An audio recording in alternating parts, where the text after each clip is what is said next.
하나님의 말씀 찾아보겠습니다. 오늘 우리에게 주신 하나님의 말씀은 사도행전 2장 17절 말씀입니다. 사도행전 2장 17절 말씀을 다 같이 읽겠습니다.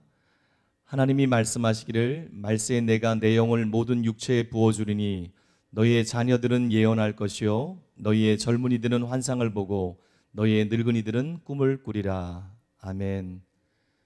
이제 담임 목사님께서 나오셔서 꿈으로 위로하시고 새 힘을 주신 하나님이라는 제목으로 말씀 선포해 주시겠습니다.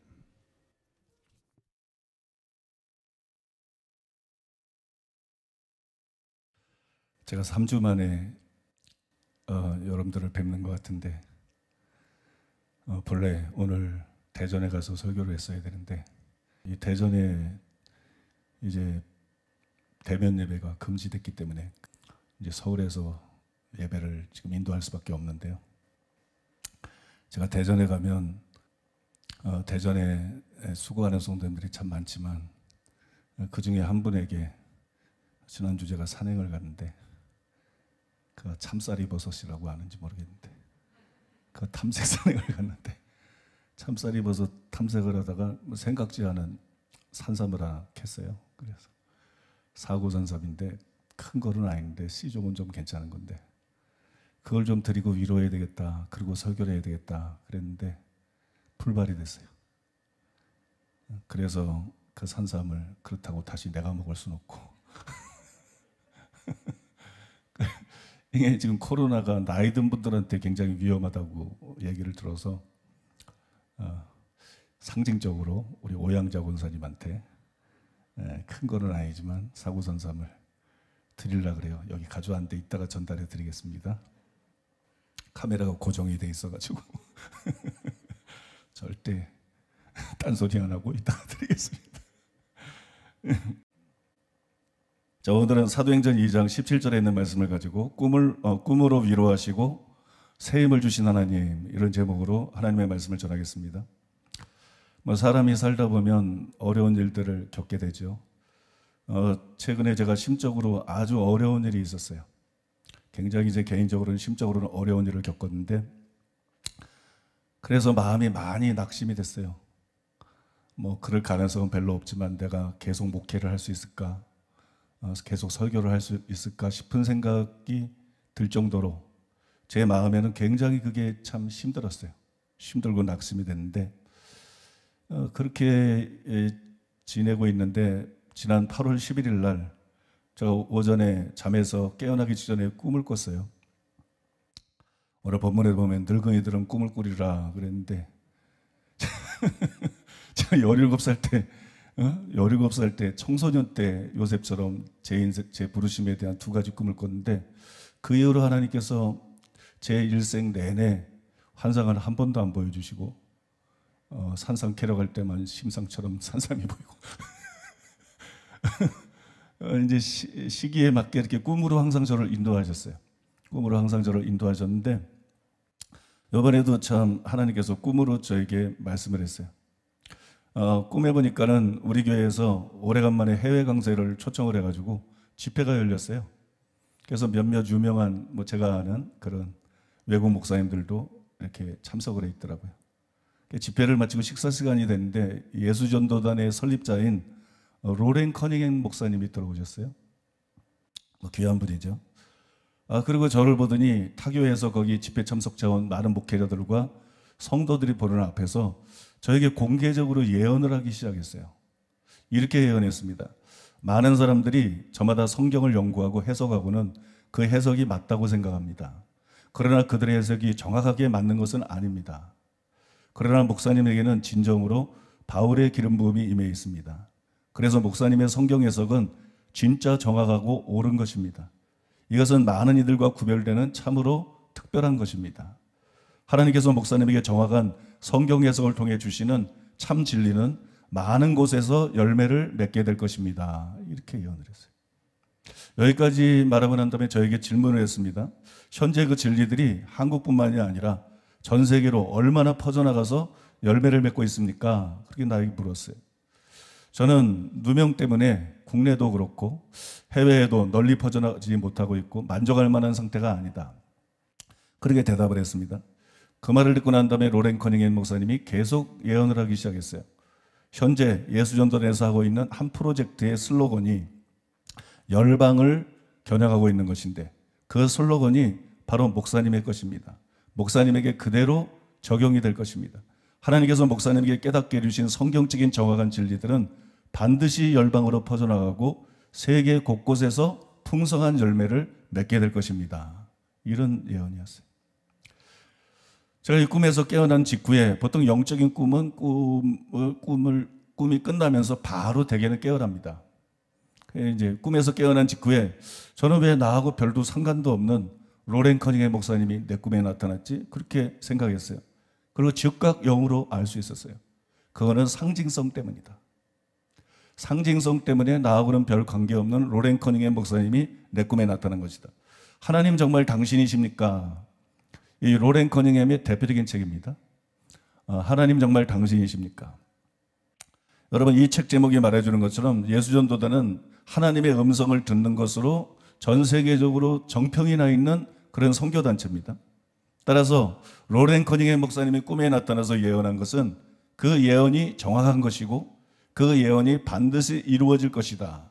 그거를 로렌 커닝햄이라는 상징성 있는 인물을 통해서 하나님께서 말씀하고 계신 것이. 그걸 제가 영어로 즉각 알 수가 있었어요. 그로부터 3일 후인 8월 14일 날 진성원 목사님과 그 꿈 얘기를 제 사무실에서 하는데 심령에 명확히 깨달아지는 것들이 있었어요. 그냥 내 생각이 아니라 성령께로부터 오는 깊은 깨달음들이 있었어요.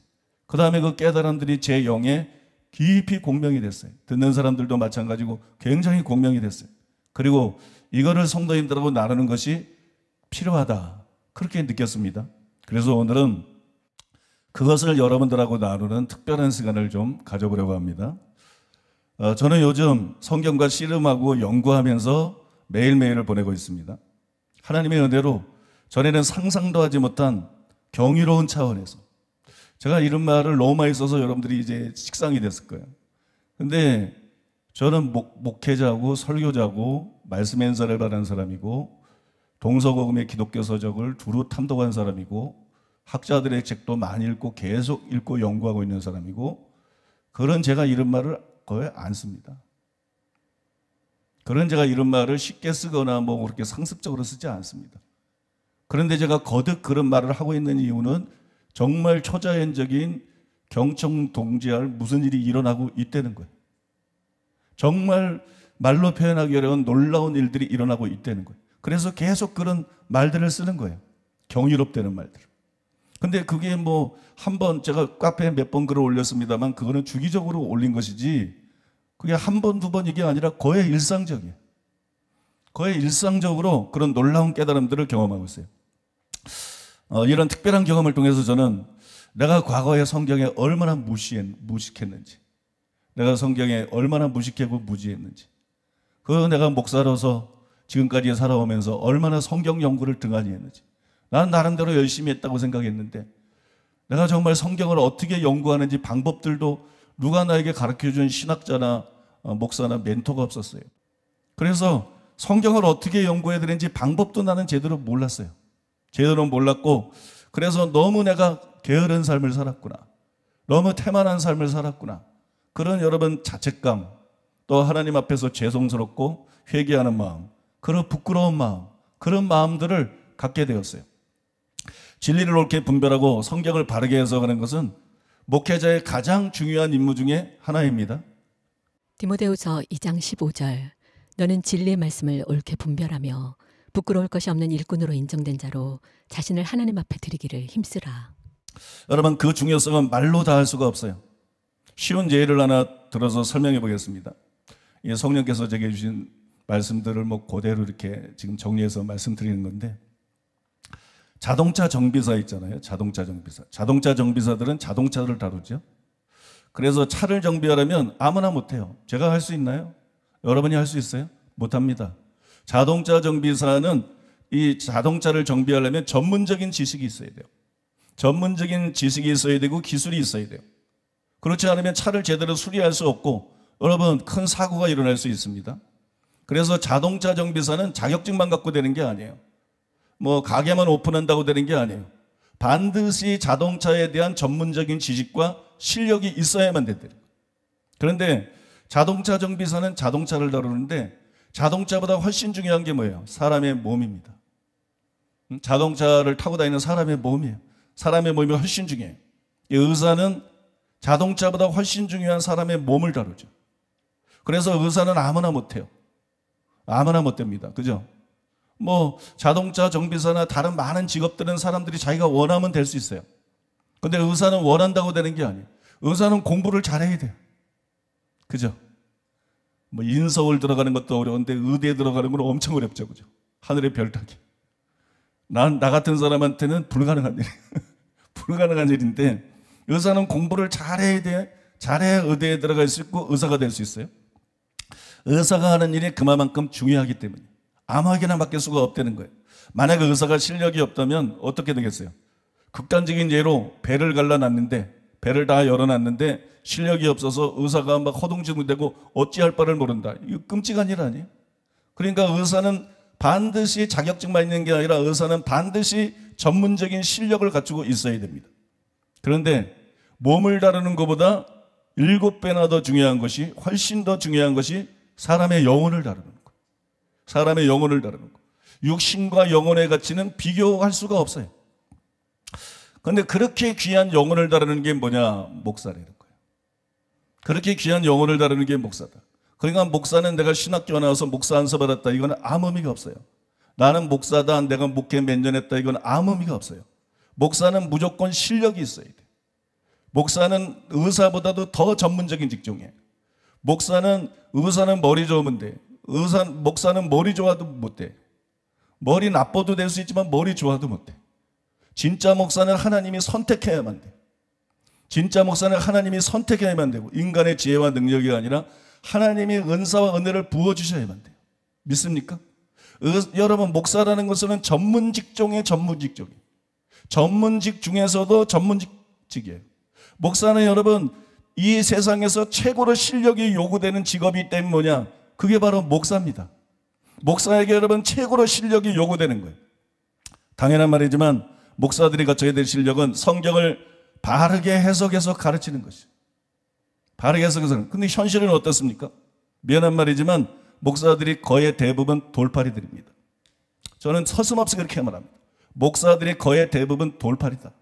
돌팔이 의사 노릇을 하고 있다. 돌팔이 의사, 영적인 의사 노릇을 하고 있다. 솔직히 여러분 전문 직종 중에서 자기 분야에 대한 실력이 가장 미달되는 것이 목사입니다. 목사들만큼 엉터리들이 없어요. 목사들만큼 무지한 자들이 없어요. 목사들만큼 자격 없는 자들이 없어요. 왜 이런 일이 생겼느냐? 여러분 그거는 한국교회가 부흥하면서 목사가 선호직이 되어버렸기 때문에. 그 다음에 의사가 되려고 그러면 공부라도 잘해야 되지만 목사는 뭐 자기가 원하면 다 될 수 있어요. 장로님은 최소한 성도들의 인정을 받고 존경을 받아야 돼. 그 인격이나 삶이 어느 정도 검증된 사람이에요. 성도들의 표를 받지 못하면 장로는 못 돼요. 목사는 쥐가 원하면 다 돼요. 공부 못해서 대학 떨어져도 신학대학 가면 목사 다 되고 사업 실패해서 할 일 없어도 다 되고 목사 되려면 다 되고 깡패지 됐다가 바뀌지도 않고 여전히 10원짜리 욕을 입에 달고 있는 사람들이 회개도 안 하고 개종만 하고 회심은 안 하고 개종만 한 깡패들이 목사가 되고 그런 깡패가 총회장이 되고 이런 시대가 지금 한국교회예요. 하나님이 목사를 부르지도 않고 목사가 되어서는 안 될 사람들이 너무나 많은 사람들이 목사직을 갖고 있고 목사의 탈을 쓰고 목사 행세를 하고 있다. 이 사람들이 연구도 안 해. 노력할 필요도 못 느껴. 왜냐하면 자동차를 정비하라 그러면 안 배우면 안 되거든요. 수술하라 그러면 실력이 없으면 안 되거든. 근데 이건 설교는 어렸을 때부터 계속 들은 거야. 어렸을 때부터 교회 평신 때부터 계속 들은 거야. 들은 풍월이 있어. 책들이 많이 있어. 인터넷 검색하면 자료가 천지야. 그러니까 뭐 짜집기 해서 얼마든지 평생을 설교 대강 비슷비슷하게 할 수도 있단 말이에요. 목사들의 전체는 아니지만 목사들의 상당수가 지금 이 수준입니다. 목사 중에 상당수가 이 수준이고 여러분 이렇게 목회 사역을 하고 있어요. 그래서 이게 너무 두려운 일이라는 거예요. 이게 정말로 여러분 통탈한 일이 아닐 수가 없다는 것이. 본래 유대교는 참 하나님을 믿는 바른 종교였어요. 그런데 예수님 당시 유대교는 어땠습니까? 그들은 오랫동안 메시아를 기다려왔어요. 그러나 막상 예수님이 오시니까 대제사장, 장로, 서기관, 바리새인들이 다 일어나서 십자가에 못 박으라고 외쳤어요. 세상에 이렇게 잘못된 종교가 없어요. 세상에 이렇게 잘못된 종교가 있습니까, 여러분? 근데 이게 참된 종교였다고요. 참된 종교가 이렇게 잘못됐다고요. 그러면 유대교를 누가 이렇게 만들었어요? 바로 여러분, 오늘날의 목사들입니다. 설교자들입니다. 서기관과 율법사와 바리새인들이에요. 여러분, 설교가 잘못된 거예요. 설교가 엉터리 설교가 유대교를 망친 거예요. 예수님은 제자들에게 서기관과 바리새인보다 나은 애가 필요하다고 말씀하면서 계명들을 설명하셨잖아요. 근데 예수님이 뭐라 했어요? 너희는 들었거니와 나는 너희에게 말하니. 무슨 얘기입니까? 너희들이 들은 설교가 틀렸어. 너희들은 들은 설교에 문제가 있어. 너희들이 들은 설교가 잘못됐어. 그 말씀은 진짜 그런 뜻이 아니야. 그 말씀의 진짜 뜻은 내가 지금 설명하는 바로 이런 것이야. 예수님 말씀 그거 아니에요. 예수님은 결국 유대교 설교자들의 설교가 잘못되었다는 것을 반복해서 거듭 마태복음 5장에서 지적을 하신 것이. 결국 여러분, 설교가 잘못되어서 천국에 가지 못하는 외식하는 자들을 대량으로 양산해낸 것입니다. 성도들만 그런 게 아니에요. 화 있을진저 외식하는 서기관과 바리새인들이요. 누가 한 말입니까? 서기관들에게 한 말이에요. 바리새인들에게 한 말이에요. 교회 지도자들에게 한 말이에요. 지금 한국 교회가 그렇게 돼 있다는 것이에요. 성도들이 문제가 아니라 목사들의 자질이 문제다. 목사들의 언행이 문제고, 목사들의 탐식과 목사들의 거짓됨과 목사들의 명예욕, 목사들의 부패와 타락, 이것이 교회뿐만 아니라 지금 나라까지 무너지게 만들고 있다. 여러분, 결국 설교가 유대교를 변절시켰고 유대교의 몰락을 가져온 것이에요. 유대교는 참된 종교지만 예수님의 십자가 사역을 통해서 휘장이 찢어지고 유대교가 막을 내리기 이전부터 이미 유대교는 무너져 있었던 것이에요. 그래서 예수님이 예루살렘에 대해서 예언하시면서 돌 하나도 돌 위에 남지 않고 다 무너뜨려지리라. 믿습니까? 여러분, 이미 무너져고 의미가 없는 그런 유대교가 돼버린 것이에요. 그런데 저는 개신교도 크게 다르지 않다고 생각합니다. 여러분, 과거의 유대교 또한 카톨릭과 오늘날의 개신교가 뭐가 다릅니까? 분명 정도의 차이는 있습니다. 그죠? 개신교가 카톨릭만큼 그런 종교다운지에 빠진 음료는 아니에요. 타종교가 돼버린 그 정도는 아니에요. 분명히 여러분 정도의 차이는 있어요. 그러나 완전히 다르지는 않습니다. 유대교가 분별력 없이 장로의 유전에 휩쓸린 것처럼 개신교도 분별력 없이 루터와 칼빈의 가르침에 휩쓸렸어요. 루터와 칼빈의 가르침을 딛고 일어서서 더 성경적으로 나아갔어야 됐어요. 그런데 루터와 칼빈의 가르침에 개신교가 갇혀버렸어요. 그 감옥에 갇혀버렸어요.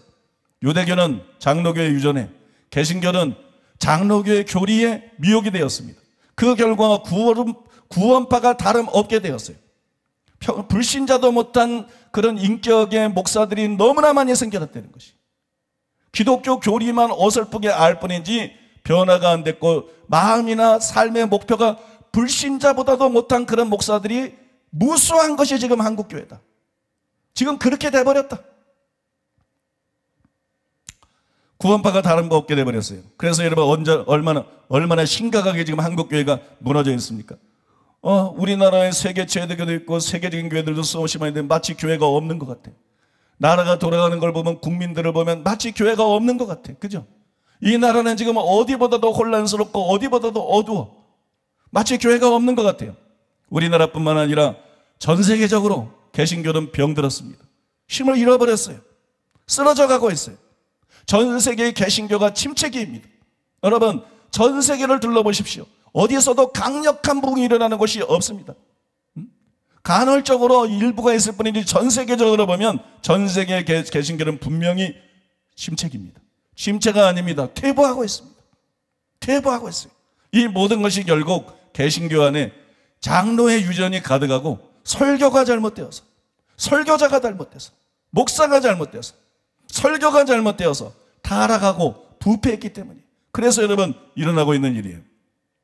이를 통해서 우리는 설교자들이 진리를 옳게 분별하고 성경 그대로 가르치는 것이 얼마나 사활적으로 중요한 것인지 그걸 알 수가 있어요. 여러분, 목회자들이 성경 연구를 열심히 하는 것이 얼마나 중요한지 알 수가 있다는 것이에요. 저는 여러분 우리 교회뿐만 아니라 수많은 목회자들을 보면서 그런 생각이, 목사가 뭐냐? 놀고 먹는 사람들이다. 목사 한마디로 말해서 뭐냐? 놀고 뭐 하는 게 뭐냐 도대체. 그러니까 불신자들이 목사가 직업도 안 갖고 맹장 입이나 놀리고 놀고 먹는 사람처럼 목사를 먹사라고 부르는 거 아닌가? 실제로 목사들이 하는 일이 뭔가? 무슨 얘기를 하는 거냐? 정말 열심히 말씀을 연구하고 정말 말씀을 분별하고 정말 제대로 진리를 가르치는 그런 목사님들도 물론 곳곳에 계시겠지만 그걸 부정하는 것이 아니라 얼마나 많은 목사들이 몰겨다니면서 놀기만 하고 먹기만 하고, 얼마나 많은 목사들이 노예니 총회니 그러다가 정치 목사가 돼서 그저 만나서 떠드는 데 빠져 있는지. 하나님의 말씀을 연구하는 게 얼마나 사활적으로 중요한 것이고 전문직 중에 전문직종이고 정말 실력을 갖춰야 될 목사들이 실력을 닦기 위해서 뭘 하고 있는가 도대체. 나는 여러분 타교의 목사뿐만 아니라 우리 부목사님들에게도 심각하게 묻고 싶어요. 당신들은 뭐 하고 있는가?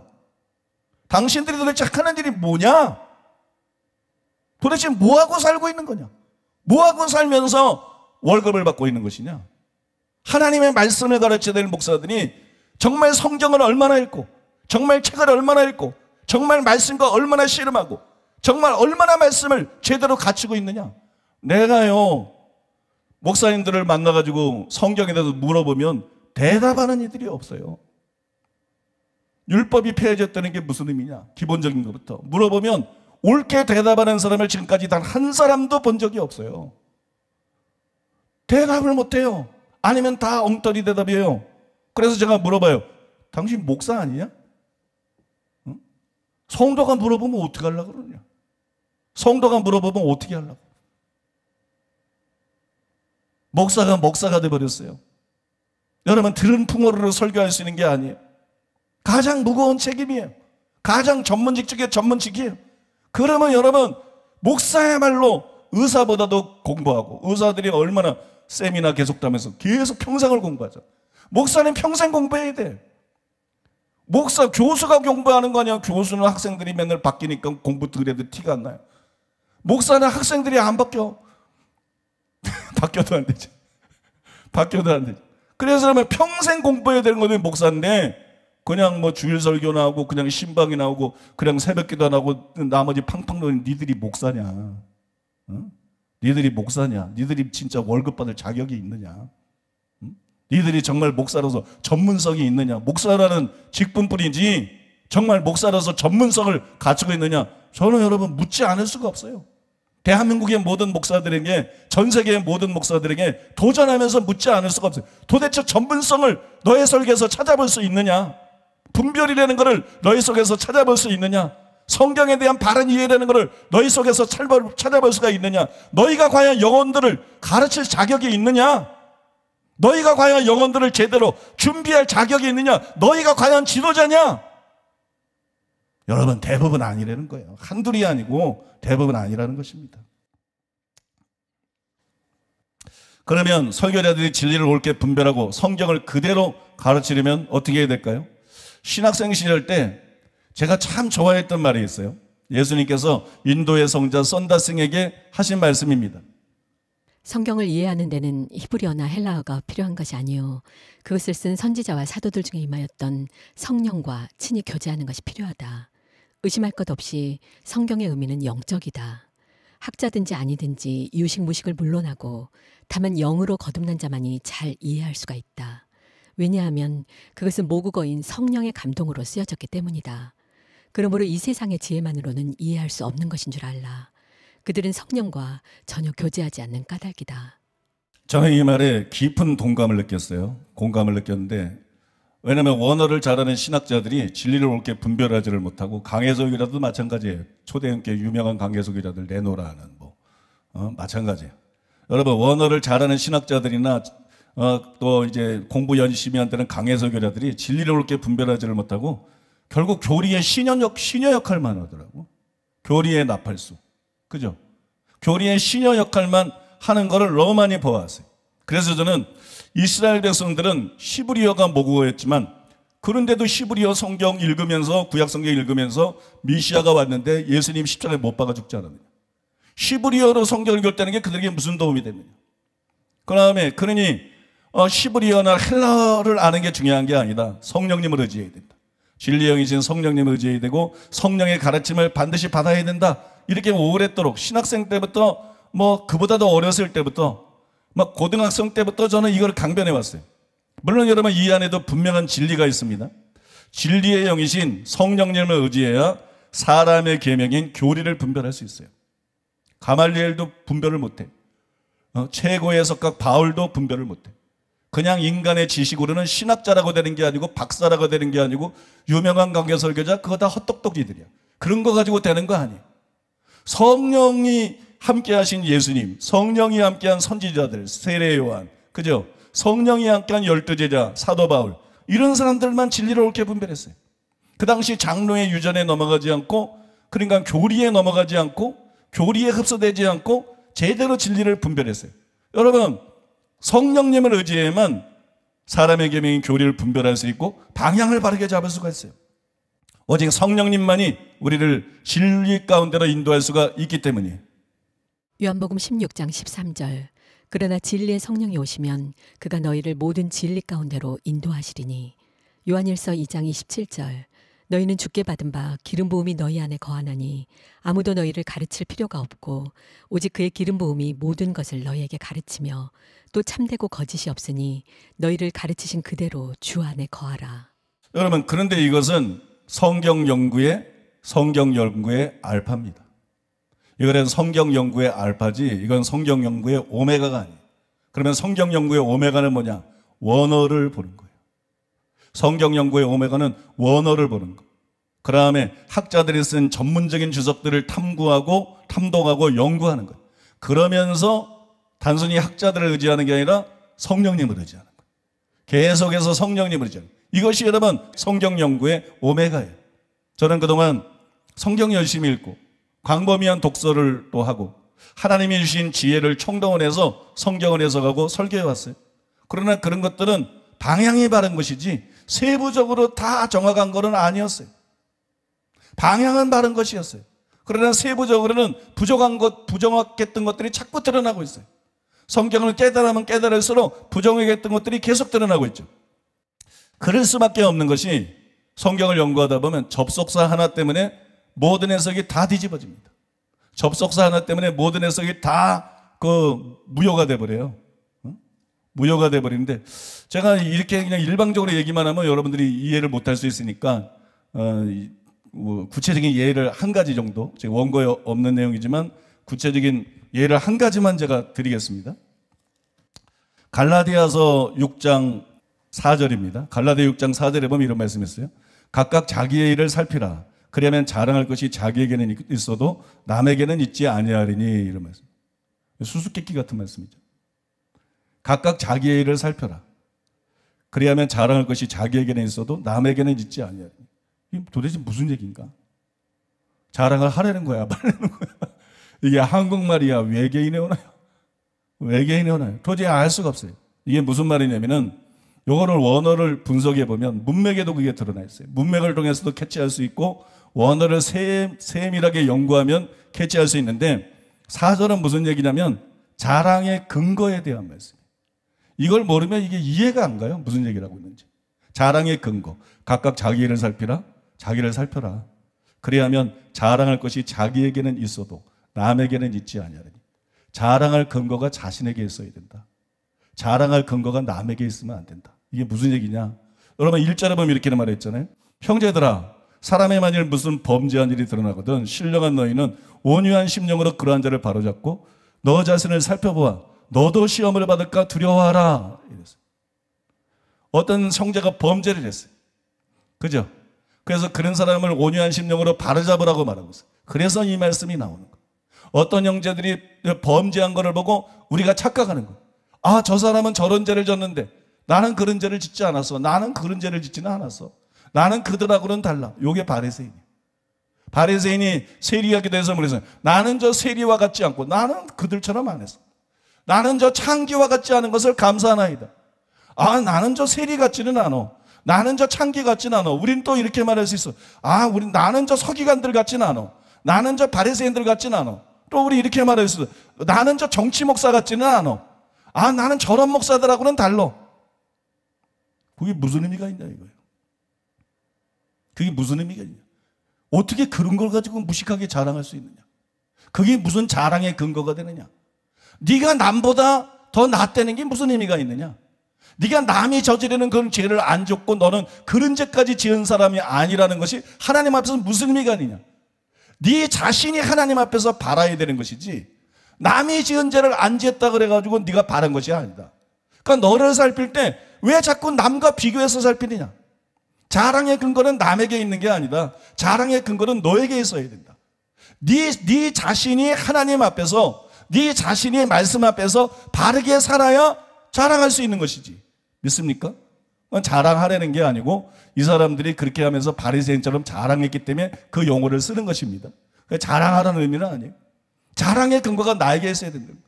바꿔 말해서 자랑의 근거는 산상수훈에 내은 것처럼 내 자신이 팔복의 사람이래야 되는 거지. 내 자신이 서기관과 바리새인보다 나를 가진 사람이래야 되는 거지. 내 자신이 입으로만 주여 주여 하는 게 아니라 아버지의 말씀대로 사는 사람이래요. 이게 바른 것이지. 남처럼 바리새인처럼 안 했다. 뭐 누구처럼 안 했다. 세리처럼 안 했다. 창기처럼 안 했다. 이게 무슨 자랑의 근거가 될 수 있느냐. 그 얘기거든요. 근데 이거 한국어 성경 읽어보세요. 이건 학자들의 오만과 학자들의 이거는 뭐라 그럴까. 너무 이건 불친절한 거지. 자기네들은 이거를 이해하면서 이 말을 쓰고 있는 거야. 근데 이걸 한국말로 누가 이해를 하겠냐. 그래서 내가 학자들에 대해서 막 때로는 성경을 연구하다 보면 정말 분통이 터져. 뭐 이런 것들이 다 있나. 이걸 번역이라고 했냐고 도대체. 이걸 번역이라고. 누가 한국말 성경을 보고 이거를 알아먹겠느냐고요. 그런데 여기 말씀에 보면 이렇게 나와 있어요.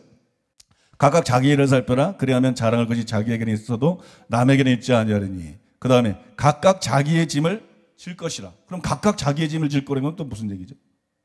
무슨 짐을 지라는 거예요? 예수님이 수고하고 무거운 짐이 자들아 다 내게로 오라 시기할. 근데 각각 자기의 짐을 질 것이라. 이게 무슨 말이죠? 요거는요 한국어 성경을 가지고 번역을 해보면 내가 이 말씀이 무슨 뜻이지 말씀을 가지고 묵상하면서 도달한 결론이 뭐였냐면 형제들아 사람이 만일 무슨 범죄한 일이 드러나거든 신령한 너희는 온유한 심령으로 그러한 자를 바로잡고 너 자신을 살펴보아 너도 시험을 받을까 두려워하라. 너희가 짐을 서로 지라. 이게 다르잖아요. 앞에서는 서로 지라 그러고 뒤에서는 각각 자기의 짐을 지라 그러고 다른 말이잖아. 앞에서는 서로 져라. 뒤에서는 각각 자기의 짐을 져라. 너희 짐을 서로 져라. 그리하여 그리스도의 법을 성취하라. 이렇게 말했어요. 그럼 너희 짐을 서로 지라는 게 뭘까요? 문맥에 의하면 1절에 형제들아 신령한 너희는 온유한 심령으로 그러한 자를 바로잡고 이 뜻이죠. 온유한 심령으로 그러한 사람을 바로잡는 것. 이게 여러분 짐을 같이 지는 거예요. 범죄한 형제를 위해서 기도하고 범죄한 형제를 위해서 염려하고 범죄한 형제들을 잘 권면하고 책망하고 그죠? 설득해가지고 이 사람이 바른 사람이 되게 하는 거. 이게 그 사람의 짐을 같이 지는 거야. 믿습니까? 그러니까 이게 앞에서 그런 의미로 짐을 진다는 게 사용이 됐으니까 나는 틀림없이 이거는 5절에 각각 자기의 짐을 질 것이라 이거는 뭐 틀림없다. 남의 짐을 그렇게 진 것처럼 너 자신을 살피고 네 짐을 져라 각각 자기 자신을 바로잡아라. 남을 바로잡는 것처럼 각각 자기 자신을 바로잡으라. 이건 뭐 틀림없이 이 뜻이다. 여러분 동의가 되시죠? 공감이 되시죠? 은혜 받으려고 그러죠. 은혜 받으려고 그러죠. 나는 이게 맞는 줄 알았어.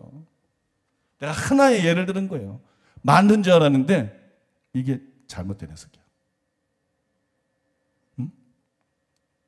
4절에 대한 해석은 맞는 해석이에요. 4절에 대한 해석, 자랑의 근거. 이거는 정확한 해석인데 5절은 잘못된 해석이에요. 그럼 왜 5절이 잘못된 해석인지 아세요? 왜냐하면 원어에 보면 원문에 보면 가르가 있어요. 가르. 왜냐하면 이게 있어요. 원문에 보면 왜냐하면으로 시작해. 왜냐하면 각각 자기의 짐을 질 것이라 이렇게 돼 있어요. 우리가 각각 자기 짐을 져야 된다 이런 교훈이 아니야. 그런 교훈이 아니고 왜냐하면 우리는 각각 자기 짐을 지게 될 것이다. 이런 얘기야. 왜냐하면 우리는 각각 자기 짐을 지게 될 것이다. 그럼 이게 무슨 얘기예요? 이 땅에서는 누가 범죄했을 때 염려하고 기도하고 권면하고 책망하고 바르게 함으로써 짐을 서로 나눠줄 수가 있지만 마지막 날 하나님의 심판대 앞에 서면 부모가 널 도와줄 수 있는 것이 아니고 배우자가 너를 도와줄 수 있는 게 아니고 목사가 조장이 구역장이 너를 도와줄 수 있는 게 아니고 그때는 홀로 단신이다. 네가 네 짐을 져야 된다. 네가 네 짐을 져야 된다. 네가 네 말에 대해서, 네가 네 행동에 대해서, 네가 네 인격과 삶에 대해서, 네가 네 신앙에 대해서 각자 개별적으로 심판을 받는다. 누구도 다른 사람의 죄를 져줄 수 없다. 하나님의 심판대 앞에서 너는 독단적으로 심판을 받아야 된다.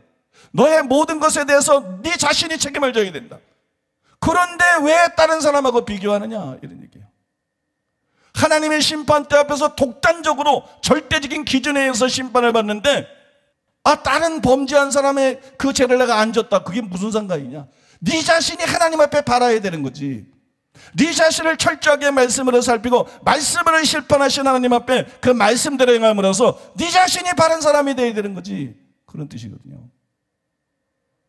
그러니까 이 말씀은 한국어 성경을 억만 년을 읽어도 깨달을 수가 없는 말씀이에요.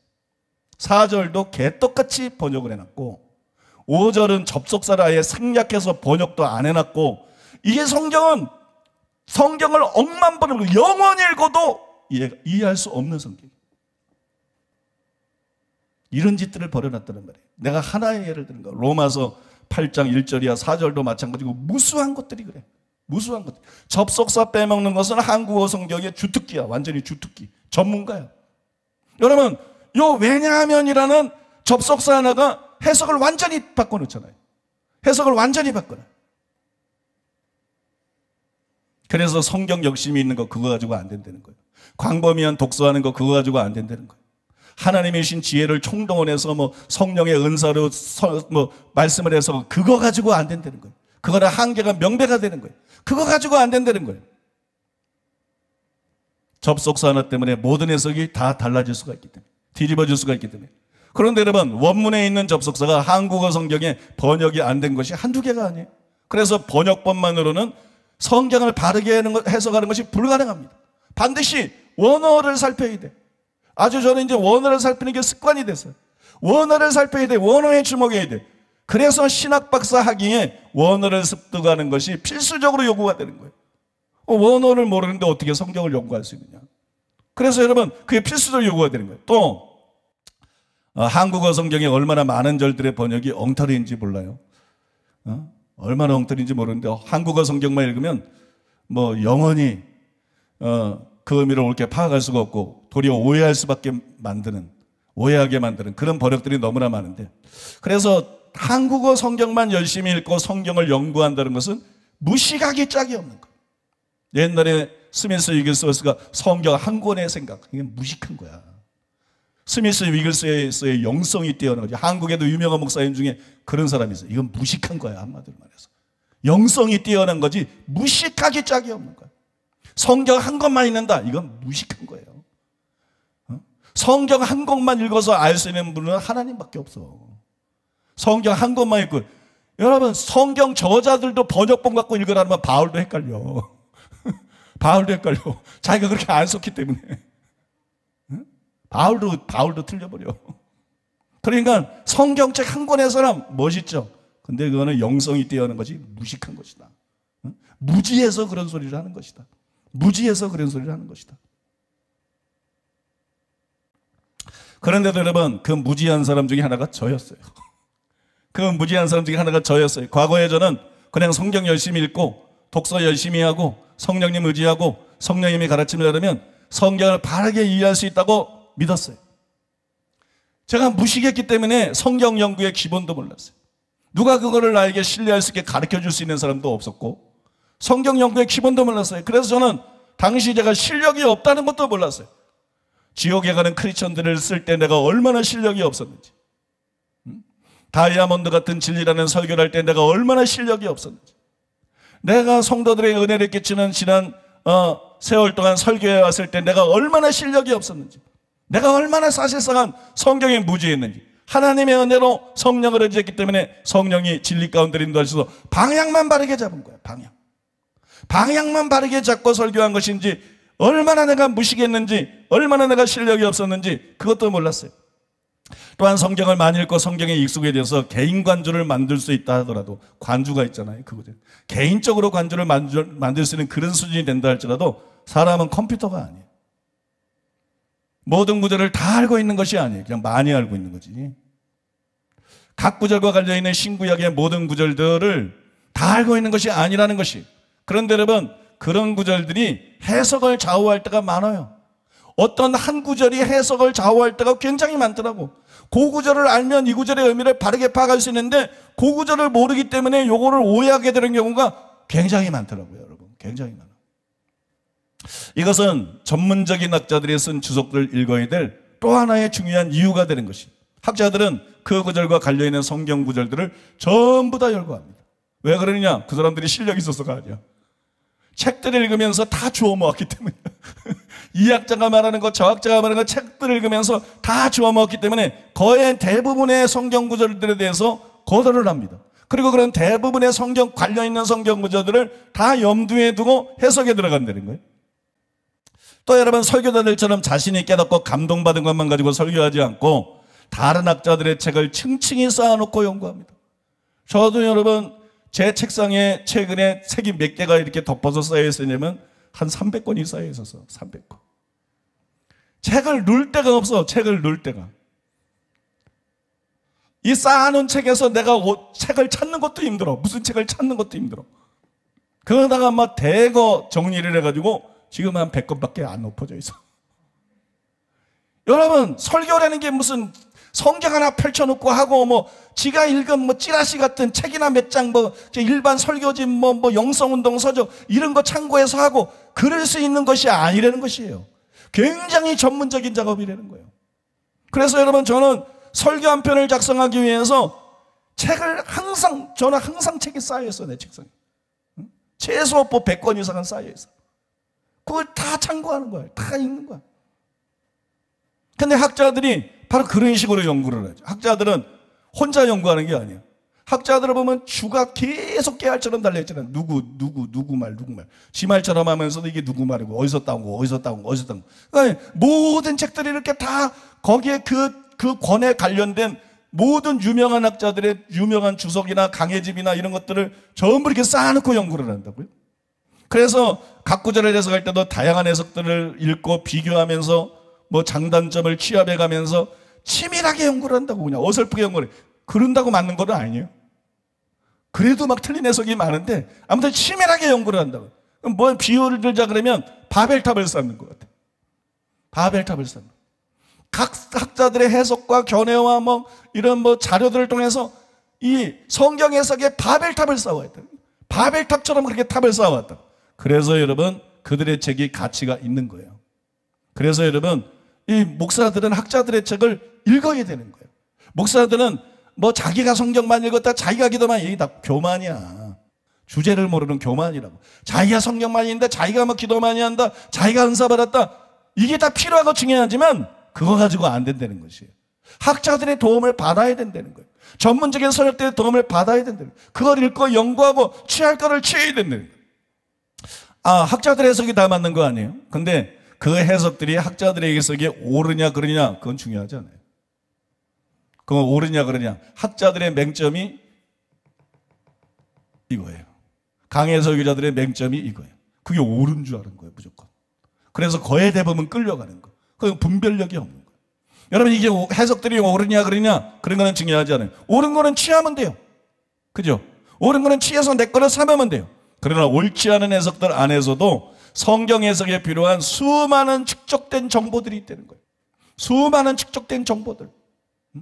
나에게 어떤 계기가 될 수 있는, 나에게 어떤 힌트가 될 수 있는 성경 해석에 어떤 실마리를 줄 수 있는 그런 여러분 수많은 정보들이 그 안에 있다는 거예요. 그래서 원어의 뜻을 아는 것도 중요하지만 그에 못지않게 유명한 학자들이 쓴 주석들을 읽는 것이 반드시 필요한 일인 것입니다. 그것이 중요한 것이, 그래야만 성경 각 구절을 해석할 때 좌우나 우로나 치우침이 없고 최대한 시행착오를 피하고 정확한 해석을 할 수가 있어요. 그렇지 않고 성경과 자신이 무작위로 읽은 책들만 참고해서 해석을 하게 되면 방향은 바를 수 있어도 정확한 해석을 하는 것은 불가능할 때가 많습니다. 언제나 불가능한 건 아니지만 어떤 해석들은 가능하지만 불가능할 때가 굉장히 많아요. 굉장히 어려운 얘기를 하는 것 같지만 들어보면 또 어려운 얘기가 아니죠. 그죠? 쉽게 이해할 수가 있죠. 이게 참 중요합니다. 우리 교회 다니는 성도들은 이게 중요해. 이런 것들을 알아야 돼. 그래야 앞으로 설교를 들 때 마음이 달라져. 왜 이렇게 어려운 설교를 하지? 그럴 수밖에 없는 거야. 성경이 어려운 걸 어떻게? 어려운 책을 어떻게 쉽게만 설교해?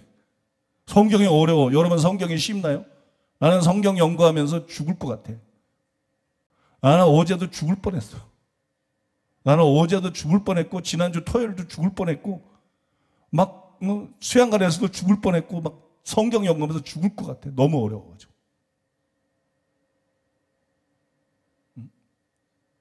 그냥 고도로 최대한으로 그냥 신경을 쓰면서 본문을 읽고 문맥을 살피고 원어를 보고 번역법을 보고 어려운 이학자 저학자의 책인데 막 이게 나중에는 막 죽을 것 같아. 산 타는 게 쉬워. 산삼 찾는 게 그게 차라리 쉬워. 정말 죽을 것 같아. 여러분 저한테도 성경이 이렇게 어려운데 그래서 그 왼종일 씨름하고 어떤 거 하나를 해석하기 위해서 몇 주간을 씨름해. 그냥 답이 나오는 게 아니야. 그거에 관련된 책만 읽는 것만 해도 몇 주간이 걸릴 때가 있어요. 어느 거 하나로 결론을 내리기 위해서. 그렇게 해서 여러분 시행착오를 겪으면서 변수들을 다 체크하고 또 이게 뒤집어지고 그러면서 문맥에 맞고 아무런 하자가 없는 그런 해석을 찾아가기까지 어떤 거를 한 구절에 나가서 몇 달이 걸려. 막 그 과정 속에 너무 힘들어. 그냥 극도로 정신력을 다 발휘해가지고 극도로 집중해가지고 극도로 이 머리가 좋지도 않은 머리를 무슨 머리가 기름이 안 쳐져 있는 것 같아. 굴러가지도 않는 머리를 돌아가지도 않는 머리를 막 극도로 굴려가면서 나는요 요새 내 입에 18번처럼 붙어있는 말이 있어요. 그게 뭐냐면 성경 너무 어렵다. 막 성경 너무 어렵다. 어느 때는 막 성경 읽다 막 신경질이 나 바울한테. 성경을 뭐 이렇게 어렵게 써서 좀 쉽게 안 쓰고 말하려면 쉽게 할 수 있거든요. 도대체 왜 그런지 난 모르겠어. 바울 성감 좀 따져봐야 돼. 아니 이거 좀 쉽게 이해할 수 있겠습니다. 아니 도대체 왜 이렇게 어렵게 써는 거야 이거? 왜 이렇게 오해하기 쉽게? 왜 이렇게 착각하기 쉽게? 왜 이렇게 곡해하기 쉽게? 도대체 왜 이렇게 어렵게 쓴 거야 이거? 너무 어려워. 성경 너무 어려워. 쉽게 안다고 생각하는 목사들이 철딱서니가 없는 거야. 너무 어려워. 너무 어려워. 성경 너무 어려워. 그래서 나는 이제는 막 설교하면서 어떤 성경 구절을 하나를 마음대로 인용도 못해. 옛날에는 마음대로 성경을 인용해서 지금 난 그렇게 못해. 왜냐면 내가 얼마나 성경이 무지한지를 알아서. 그리고 성경을 연구하면서 알아가면서 참뜻을 알아가면서 이제는 성경 하는 구절을 어떤 거를 인용하려고 그러면 거기에 대한 주석을 다 봐야 돼. 그 구절에 대한 본문도 아닌데. 거기에 대한 주석을 다 보고 거기 무조건 정확한 해석이 나와 있는 게 아니야. 다 참고해서 이 뜻이 뭔지를 추적하는 일을 해야 돼. 그래서 결론이 나야 돼. 그래야 나는 그 성경 구절을 인용할 수 있어요. 그래야 이 구절을 제대로 인용하는 거니까. 제가 설교를 그렇게 준비하고 있어요. 때때로는 너무 힘들어서 진짜 죽을 것 같아. 성경에서 하루 정도 하면 저녁 때면 목이 그냥 가버려요. 지금도 목이 약간 갔죠? 이거보다 한 7배 목이 그냥 착 가라앉아서 아픈 사람처럼 목이 가버려. 성경 연구만 끝냈는데. 그렇게 여러분 심정을 기울여서 하거든요. 여러분 성경 참 어렵습니다. 성경 참 어려워요. 근데 이런 걸 여러분들이 아셔야 왜 설교가 때때로는 어렵게 할 수밖에 없고 왜 학자들 얘기를 할 수밖에 없고 왜 원어 얘기를 할 수밖에 없고 그러면서 여기서 얼마나 이게 그냥 무슨 공허한 지식놀이가 아니라 여기서 얼마나 생명 같은 빛과 같은 양식이 되는 귀중한 진리가 여기서 나오는 건지 그거를 이제 우리가 알아야 되거든요. 그래야 여러분들이 설교를 잘 따라올 수 있거든요. 그래서 이런 설교도 목회자 세미나 어떻게 보면 목회자 세미나 같은데 이런 설교도 여러분 그래서 중요한 것이. 자, 그 얘기는 거기까지 하고요. 한편 로렌 커닝햄 목사님의 꿈을 꾼 주간에도 저는 계속해서 성경을 연구하고 계시적인 깨달음들을 경험하고 그 깊이와 정확성과 중요성 때문에 놀라곤 했어요. 그런데 그런 과정 속에서 문득 이런 생각을 하게 됐어요. 나는 고등학생 때 어떤 목사가 되려고 했지? 나는 고등학교 때 어떤 목사가 되려고 했지? 내 꿈은 무엇이었지? 내가 꿈꾼 목사는 어떤 목사인가? 어떤 목사를 꿈꿨는가? 답이 명백했어요. 저는 고등학교 때 조영기 목사님의 책을 다 읽었어요. 그 다음에 조 목사님이 추천하는 로버트 슐러의 책도 함께 읽으면서 목사의 꿈을 키워갔어요. 그러니 여러분 어떤 목사가 되기를 원했겠어요? 조영기 목사님 같은 또는 빌리 그레이엄 같은 그런 목사가 되기를 원했어요. 저 목사님이나 빌리 그레이엄처럼 국가적인 대규모의 집회를 할 수 있는 세계적인 부흥사 겸 전도자, 그게 여러분 저의 꿈이었어요. 그 꿈을 이루기 위해서 세계 최대의 교회를 세워가지고 전 세계에 다니면서 대규모의 전도 집회, 부흥회, 목회자 세미나를 인도하면서 많은 영혼들을 회개시키고 큰 은혜를 끼치고 놀라운 부흥을 일으키기를 원했어요. 이게 저의 꿈이었어요. 이게 제가 고등학교 때 되기 원한 목사였어요. 여러분 솔직히 말씀드려서 이것은 영혼을 사랑하는 마음하고 야망이 뒤섞여 있는 꿈입니다. 당시 여러분 수많은 신학생들이 그런 꿈을 갖고 있었어요. 수많은 목사들이 지금도 뭐 마찬가지일 거예요. 많은 사람들이. 영혼을 사랑하는 마음하고 야망이 뒤섞여 있는 그런 꿈이에요. 그런데 하나님이 저에게 원한 것은 그것이 아니었어요. 저는 그걸 몰랐어요. 그때는. 오랜 세월이 지난 후에 알았어요. 하나님이 내가 어떤 목사가 되기를 원하셨는지. 하나님이 나에게 원한 건 그게 아니었어요. 나를 향한 하나님의 계획은 내 생각과 달랐어요. 그것은 오래전 기도를 많이 한 한 여전도사님이 받은 응답에 잘 나타나 있습니다. 하나님께서 성령의 은사들을 구하지 마시랍니다. 왜냐하면 하나님께서 말씀으로 쓰시려고 택하셨기 때문입니다. 하나님께서 장래에 말씀으로 귀 쓰시겠다고 하셨습니다. 저는 이 응답의 의미가 무엇인지를 정확히 몰랐어요. 그들은 성경을 열심히 읽고 책들을 열심히 읽기는 했지만 안다고 생각했는데 이 응답의 의미가 무엇인지 정확히 몰랐어요. 사실 하나님은 저를 소명하시면서 제 사명을 보여주신 고1 때 꾼 꿈에서도 바로 그것을 말씀하고 계셨어요. 그 꿈에서 저는 손에 거대한 칼을 들고 있었어요. 그 칼에 대해서 이것은 성령의 검, 곧 하나님의 말씀이다. 내가 저 사람에게 세계에서 가장 강력한 말씀의 은사를 주었다. 그런 음성을 들었어요. 그러면 여러분 또 그것으로 귀신의 양 바알세불의 목을 단칼에 베어버리는 것을 보여주셨어요. 미혹을 척결하는 것을 말씀으로 미혹을 벽에 바닥에 번져있는 비욕을 척결할 것을 보여주신 것이. 여러분 신학교 1학년 때 꾼 꿈도 마찬가지였어요. 꿈에서 투명한 제 성경책을 보여주셨어요. 그 안에 창세기부터 요한계시록까지 완벽한 해석이 기록되어 있고 한눈으로 그것을 다 볼 수 있는 경험을 했어요. 성경에 대해서 정확하고 완벽한 해석을 하게 해서 그것을 퍼뜨리고 그것을 통해서 너를 사용하겠다는 목적을 신학교 1학년 때 분명히 하나님께서 꿈으로 저에게 보여주신 것이. 하나님은 저에게 하나의 거대한 교회를 세우는 것이 아니라 여의도 순복음교회 같은 나에게 원하신 게 그게 아니에요. 하나의 거대한 교회를 세우는 것이 아니라 철두철미한 성경 연구를 통해서 진리를 옳게 분별하고 회복시켜서 그 진리로 열방의 교회들을 회복시키기를 원하신 것이. 열방의 교회들을 회복시키시기를, 열방의 교회들을 개혁시키기를 원하신 것이, 그것이 하나님이 저에게 원하신 것이, 그것이 저로 하여금 어떤 목사가 되기를 원하는 하나님의 뜻이었어요. 물론 저는 고등학교 1학년 때 꿈꾸면서 끝이 보이지 않는 교회를 보았습니다. 교회 건물인데 그 교회는 끝이 없었어요. 건물에 끝이 없었어요. 끝이 보이지 않는 교회를 보았어요. 그래서 저는 여러분 이 교회가 인류 역사상 마지막으로 세계 최대 교회가 될 것이라고 생각했어요. 왜냐하면 끝이 없는 교회보다 더 큰 교회가 어디냐. 뭐 끝이 있어야 그거보다 더 큰 교회가 있을 거 아니냐. 그런데 하나님께서 내게 보여준 거는 끝이 없는 교회였어요. 끝이 보이지 않는 교회. 그러나 그것은 그때 나의 꿈이 그랬기 때문에 그렇게 이해를 한 것입니다.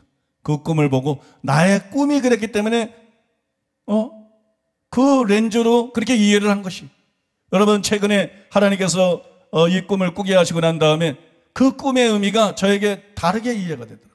제 마음속에 완전히 다르게 와닿더라고요. 그런 의미가 아니라 제가 부르심에 순종해서 진리를 옳게 분별하고 성경을 바르게 해석하는 일에 창념하면 하나님이 때가 돼서 그것을 확산시키실 때 마지막 세계 최대 교회가 맺을 수 있는 열매를 능가하는 그런 어마어마한 열매를 맺게 될 것이다.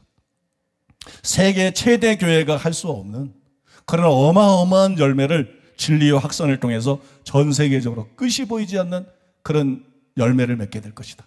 그런 의미라고 저에게는 완전히 새로운 의미로 이 꿈이 오고 내 마음에 와닿고 완전히 재해석이 되더라고요. 그러나 저는 그런 하나님의 계획을 그리고 그 중요성을 깨닫지 못했습니다. 다른 길로 가려고 했어요. 그래서 하나님께서 교회의 악인들을 통한 이단 시비를 허용하신 것이에요.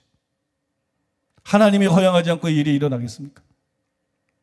교회의 악인들을 통한 악한 목사들을 통한 이단 시비를 허용하심으로써 그 길을 막으신 것이에요.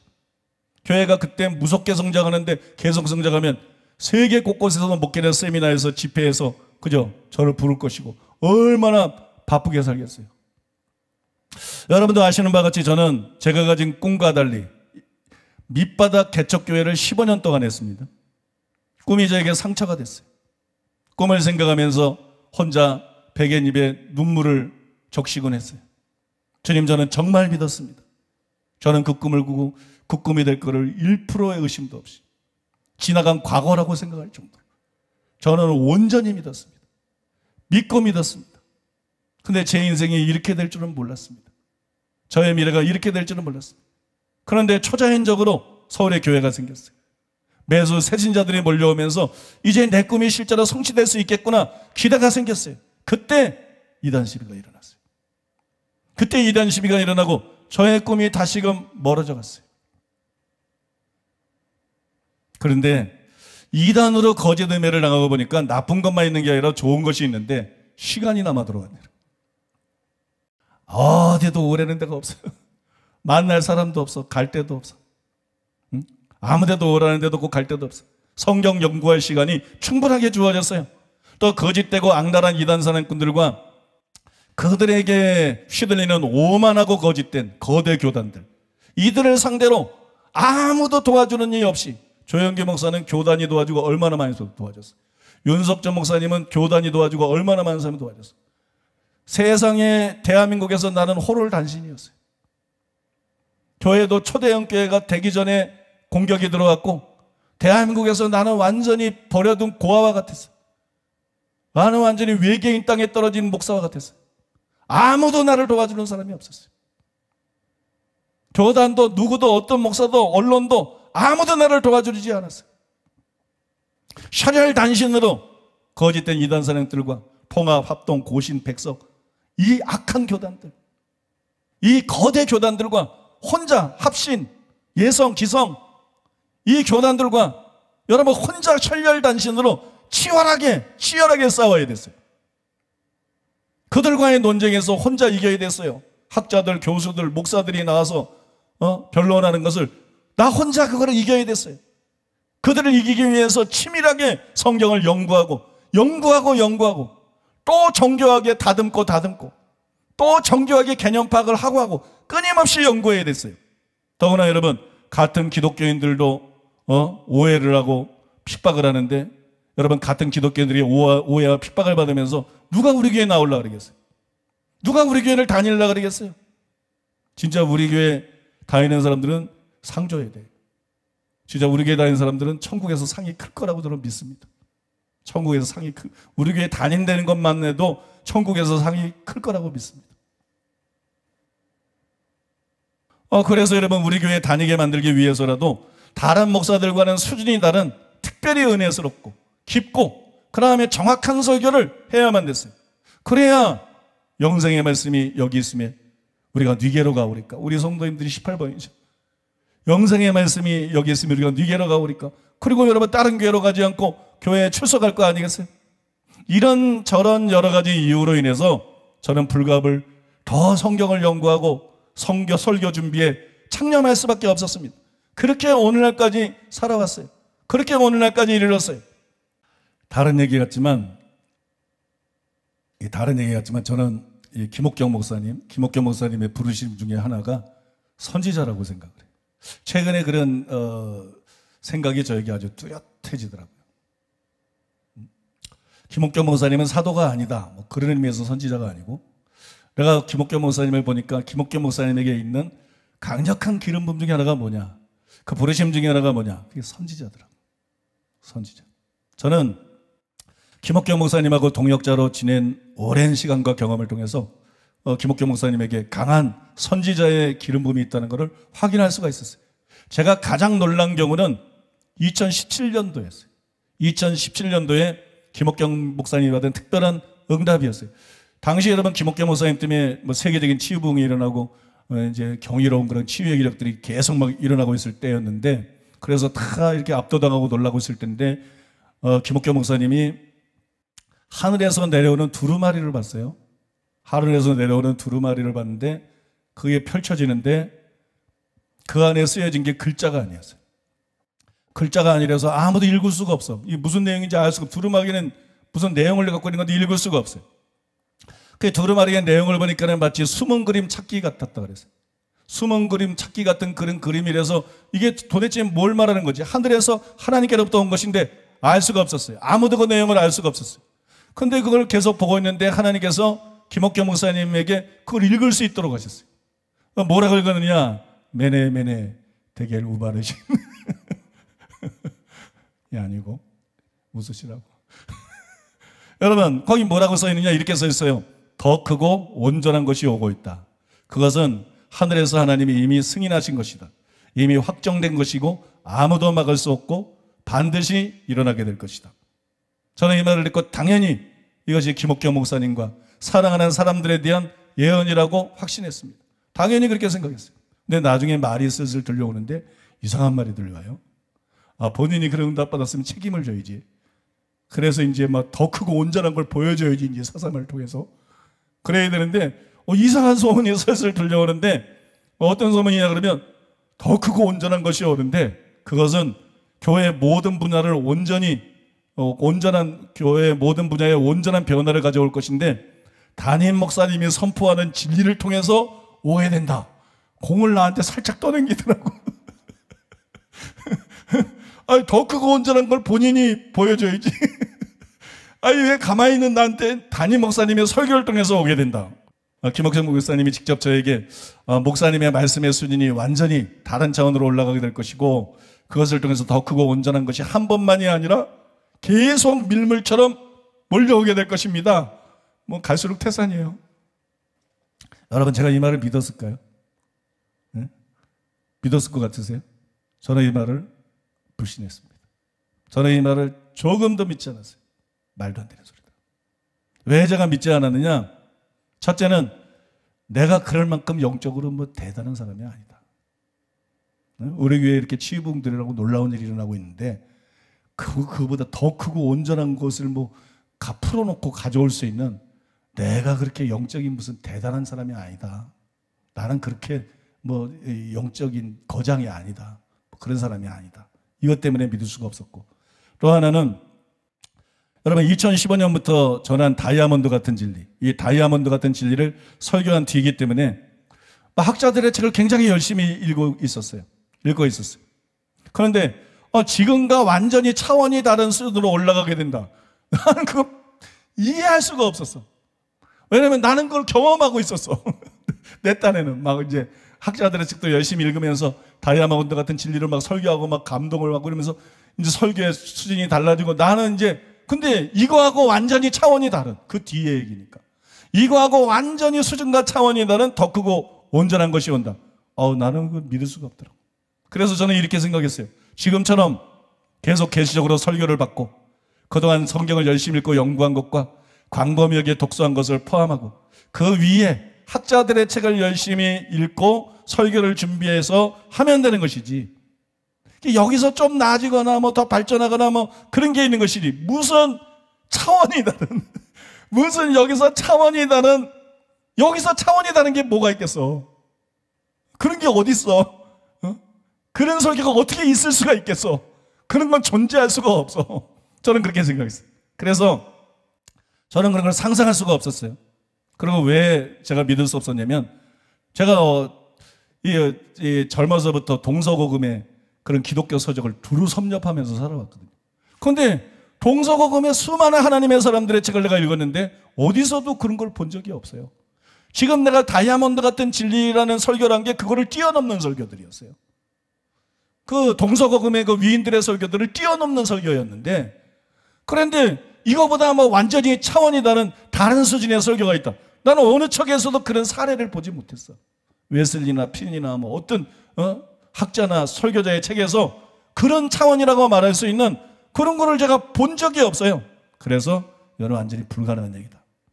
불가능한 얘기라고 접었어요. 여러분, 그런데 그 뒤에 제 예상과 달리 열방을 위한 하나님의 전략, 이 설교가, 나는 설교가 그렇게 강하게 오는 건 거의 처음이었던 것 같아요. 평생 강력하게 저에게 임했어요. 난 무슨 설교가 막 강타하는 것처럼 저에게 임했어요. 4개월을 제가 감동에 떨었어요. 설교 한 편이 왔는데 4개월 때문에 막 흥분하고 감동으로 제가 감격하면서 감동에 떨었어요. 열방을 위한 하나님의 전략, 두정인 전도단을 출범시키고 아프리카 선교의 문을 열게 된 그 설교죠. 이 열방을 위한 하나님의 전략이라는 설교가 저에게 강타를 했어요. 강력하게 부어졌어요. 그때 김옥교 목사님이 응답을 받기를, 이것이 바로 내가 말한 그것이다. 그러나 이것은 시작이고 계속해서 오게 될 것이다. 그래서 끈질겨요. 계속해서 오게 될 것이다 그랬어요. 그래 응답을 받았어요. 그리고 그 뒤를 거짓말처럼 불가능하게 여겨졌던, 도저히 불가능하게 여겨졌던 요한계시록 해석이 또 2달에 걸쳐서 저에게 그냥 막 소나기 장마철에 비가 오는 것처럼 그냥 막 부어졌어요. 2달에 걸쳐서 요한계시록 해석이 저에게 막 부어졌어요. 그 뒤로는 지혜의 말씀을 비롯해서 성령의 은사들에 대한 상상도 못한 설교가 부어지고, 또 그 뒤로는 산상수훈에 대한 정과는 완전히 차원이 다른 말씀이 저에게 임했어요.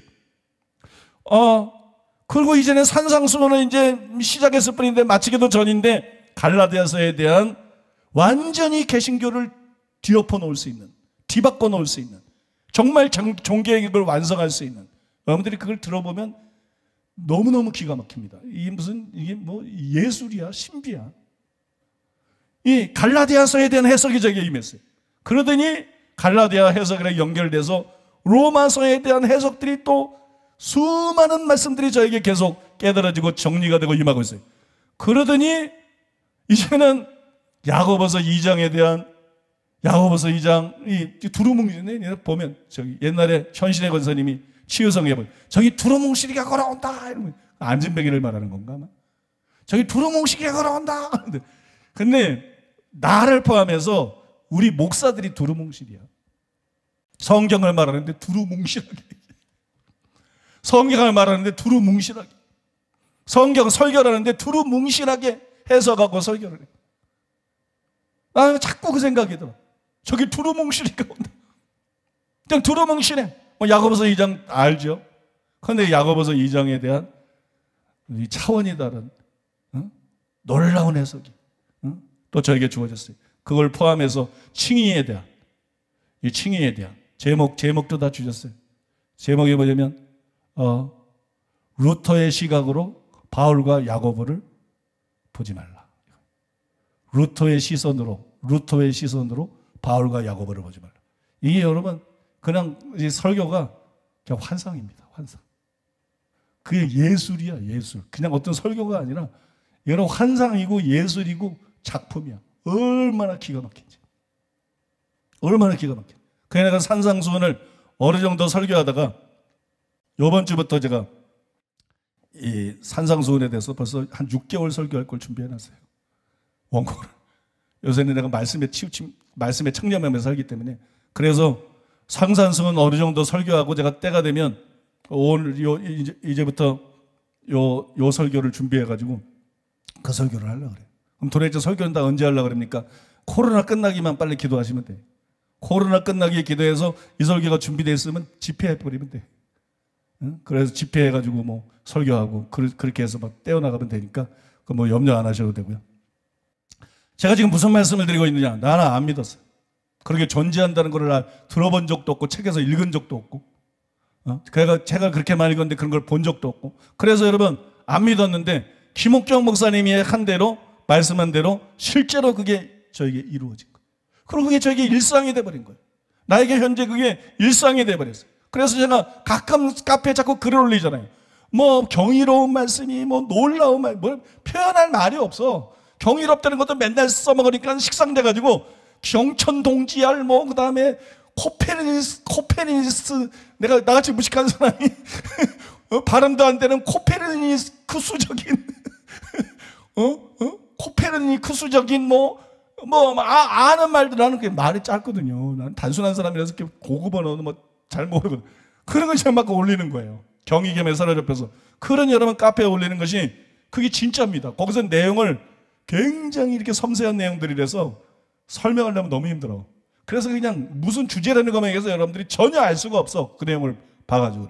근데 그 설교를 들을 때는 다 경악을 할 거예요. 내가 왜 그랬는지. 그냥 그 설명을 듣는 목회자들은 다 경악을 하니까.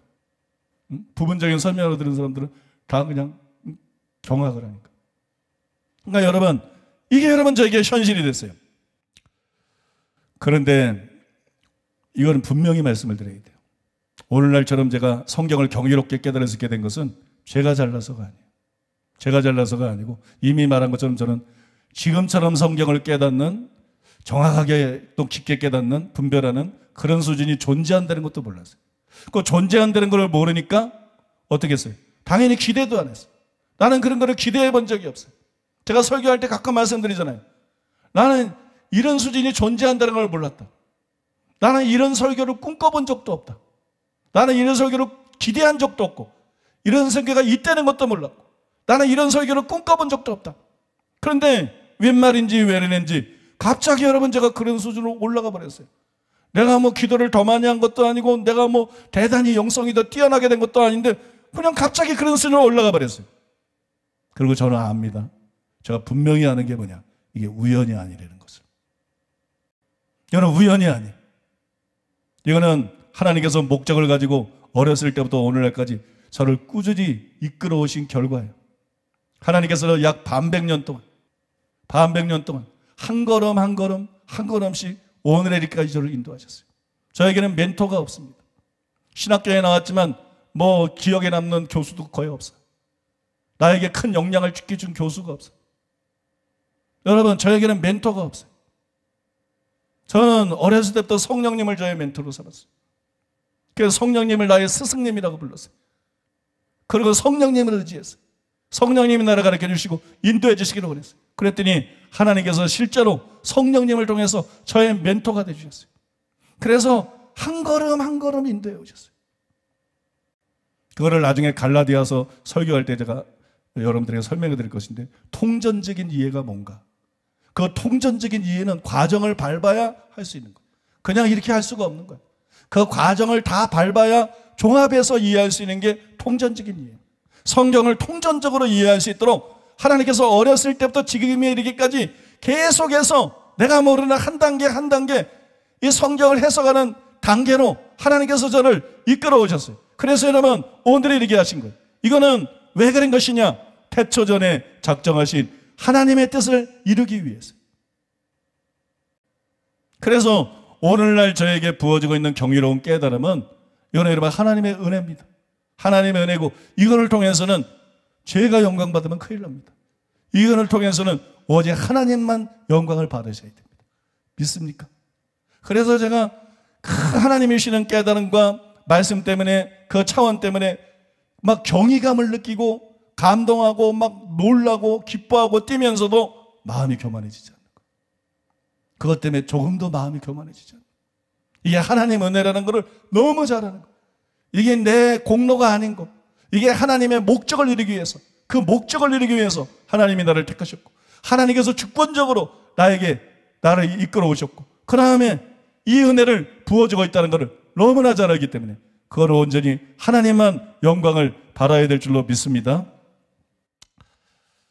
저는 아주 최근까지도 저의 꿈을 좌절시켰던 이단 시비가 발발했던 그때를 회상하곤 합니다. 그리고 이렇게 생각해요. 다 내가 부족하고 그릇이 그거밖에 안 돼서 그런 일이 일어났겠지. 나같이 아무것도 아니고 부족한 자가 지금처럼 쓰임받는 것도 하나님의 은혜고 감사한 일이다. 우리 진 목사님이 고개를 끄덕끄덕 하는데 내가 이런 말을 하는 거를 수도 해낼지 많이 들었을 거예요. 그게 내 본심입니다. 많이 억울하지만, 거짓으로 음해당한 것이 많이 억울하지만, 나같이 부족한 자가 이렇게 쓰임받는 것도 정말 하나님의 은혜다. 그렇게 자기를 다독이곤 했어요. 동시에 저는 항상 제가 하나님이 주신 꿈을 이루지 못했고 실패했다고 생각했어요. 내가 하나님이 주신 꿈을 이루지 못하고 실패했다. 그런데 하나님께서 이번 꿈을 꾸게 하시고 난 다음에 이런 생각을 저에게 주셨어요. 나는 세계 최대의 교회를 세우지도 못했고 꿈꾸던 그런 초대형 집회들을 인도하고 있는 것도 아니다. 그래서 지금 내가 하고 있는 일들이 그것들보다 못한 것인가? 그것은 아니다. 만약 내게 선택권이 주어진다 해도 지금과 같은 진리에 대한 깨달음이 없는 세계 최대의 교회와 전 세계적으로 인정받는 사역을 나는 선택하지 않을 것이다.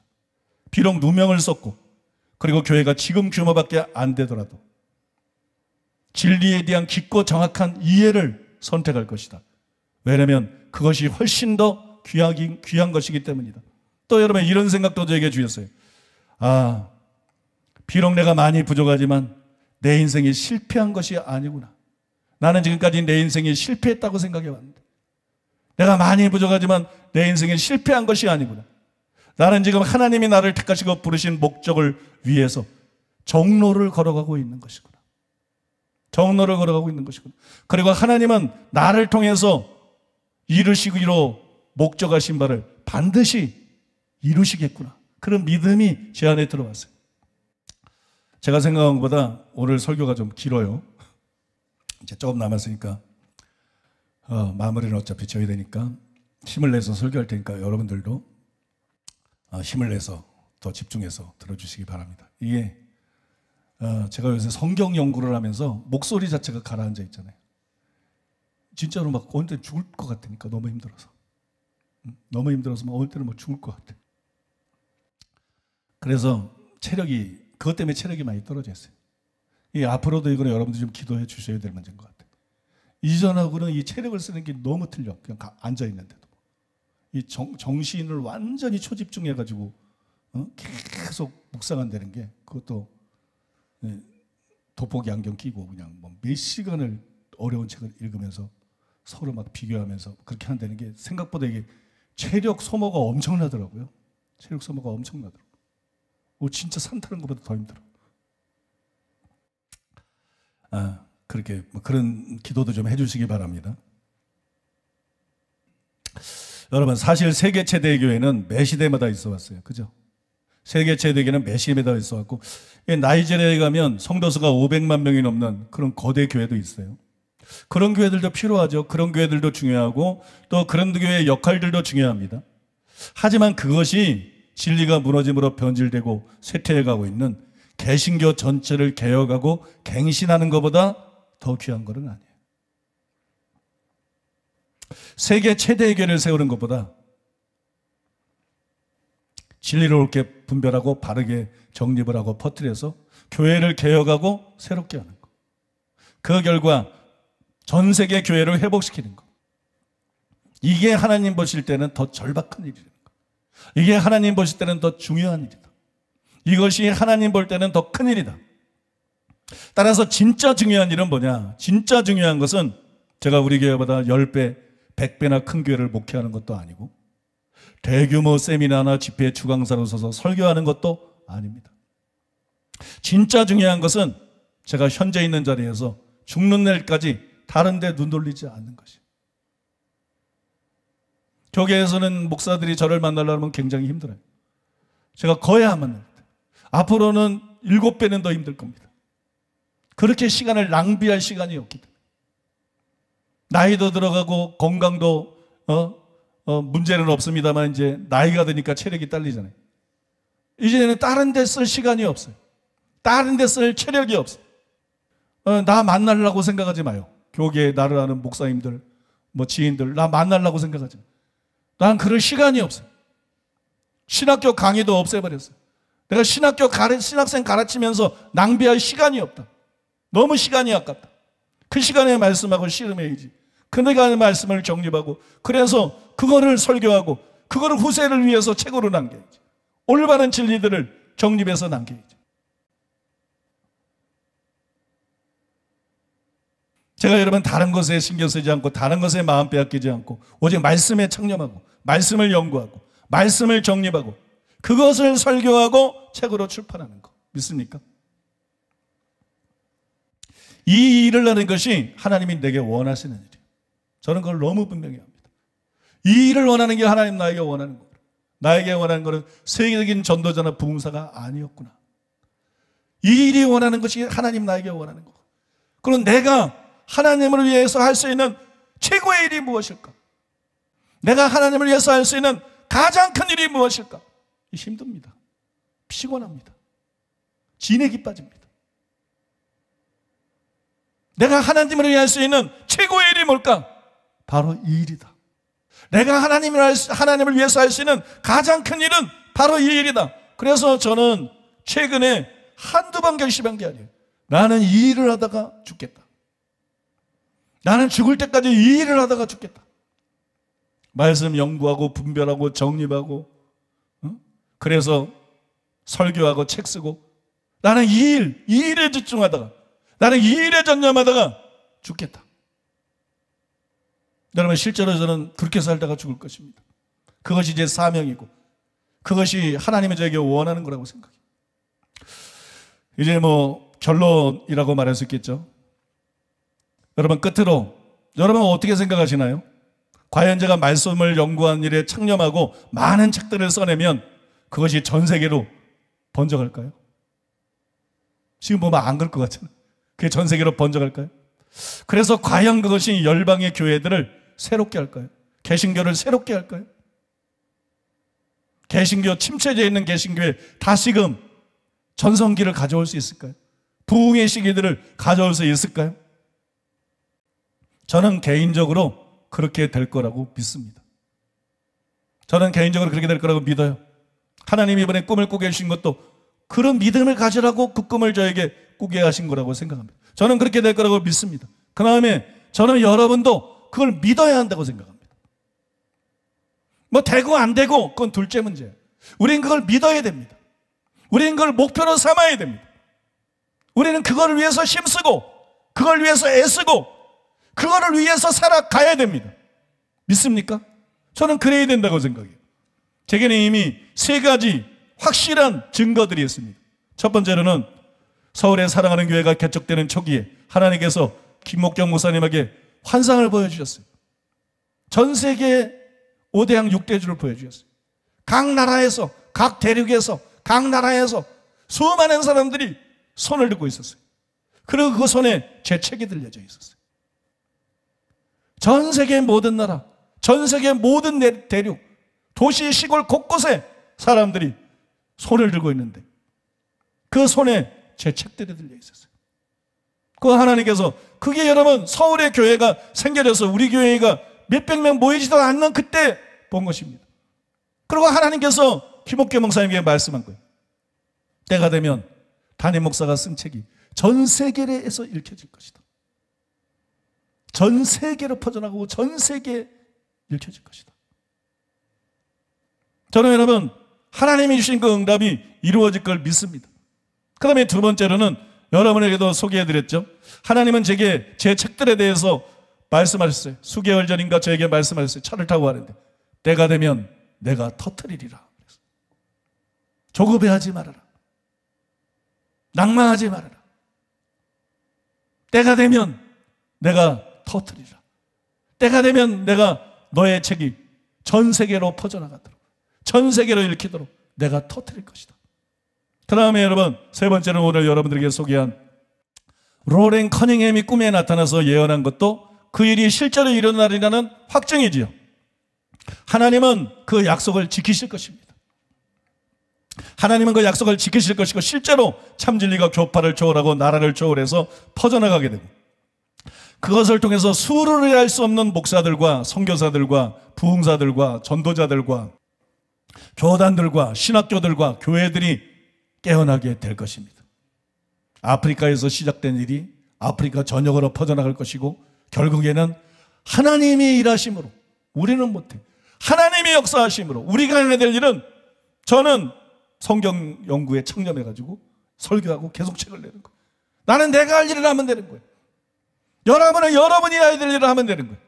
각자가 여러분의 이 교회 안에서 여러분이 해야 될 일을 하는 거예요. 그러면 하나님이 죽은 나사로를 살리셨던 것처럼 하나님께서 역사하실 줄로 믿습니다.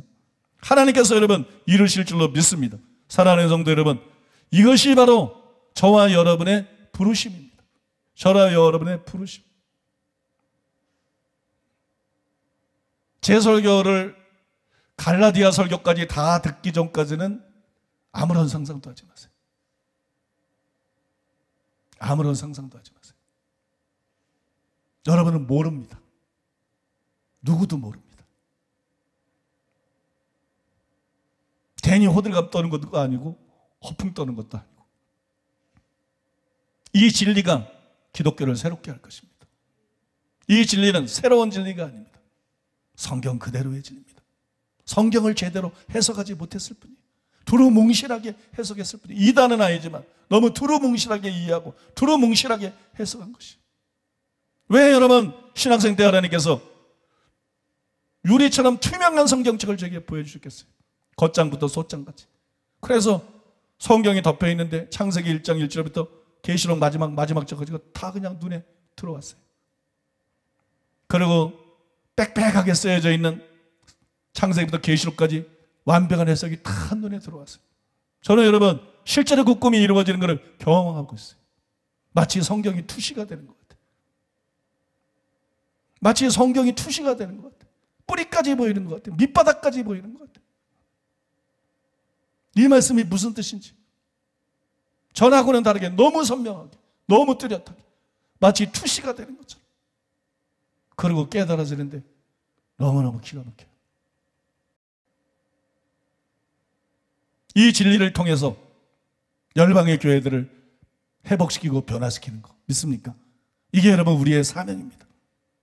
이게 하나님이 우리에게 주신 꿈입니다.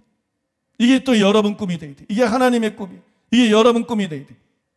여러분 이 꿈을 이루어드리기 위해서 여러분들도 저와 함께 이 꿈을 꾸시기를 바랍니다. 이 꿈을 꾸시고 이 꿈을 이루어드리기 위해서 서로 사랑하고 하나가 되어서 끝까지 충성하는 저와 여러분 되기를 예수님의 이름으로 축복합니다. 자, 오늘 우리 들은 말씀 기억하면서 통성기도는 못하고 음악에 맞춰서 기도하겠습니다. 음악에 맞춰서 성령이 인도하신 대로, 성령이 감동 주시는 대로 기도하겠습니다.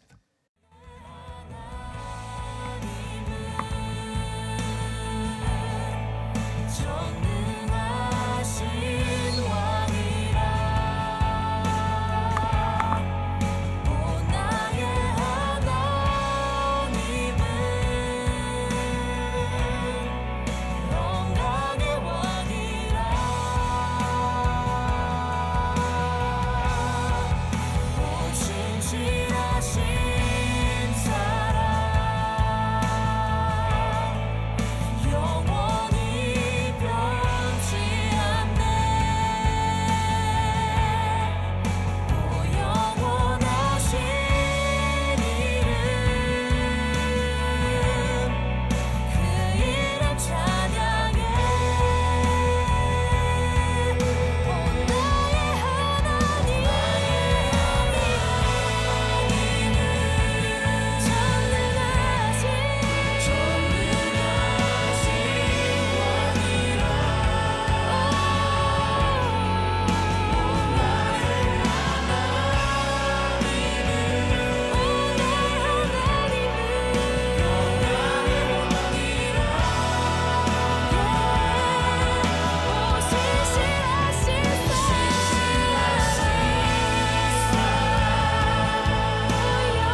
예수 그리스도의 이름으로 기도합니다. 아멘. 이제 담임 목사님께서 나오셔서 드려진 예물을 위해서 축복해 주시고 축도로 주일 예배를 마치겠습니다. 아무튼 LA에 서점에 좋은 소식도 들어와 있고, 오늘 제가 넥타이를 다른 걸 메고 왔는데 이것도 뭐 타교회 성도님이 보내주신 거예요.